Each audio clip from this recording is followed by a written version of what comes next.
সেদিন সর্ষে ক্ষেতের উপর দিয়ে চলার সময় বলেছিলে তুমি ফিরে আসবে সেই দিন, যেদিন নীল আকাশে তারারা জ্বলজ্বল করবে, যেদিন বৃষ্টির ফোঁটা কাঁপা ঘাসের ওপর পড়বে, যেদিন পাখিরা একসঙ্গে নানা সুরে মুখরিত করবে বাতাস।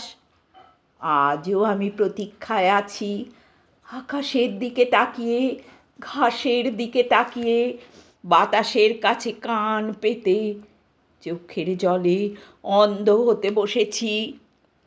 কান অবরুদ্ধ রেখেছে তার দ্বার। কবে তুমি আসবে?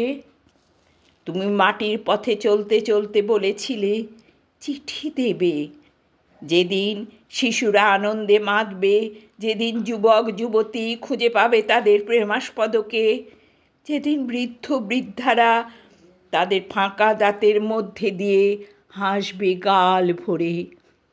আমি তাকিয়ে থাকি, যদি সেই মহাযোগ দেখতে পাই।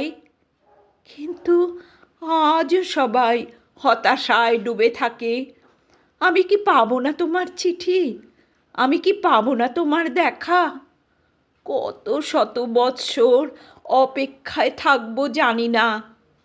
হয়তো পৃথিবী যেদিন শেষ হবে, টুকরো টুকরো হয়ে ছড়িয়ে যাবে আকাশে, সেই শেষ দিনে তুমি থেকো আমার পাশে, হাতে রেখো তোমার আমার জন্য লেখা ওই চিঠি।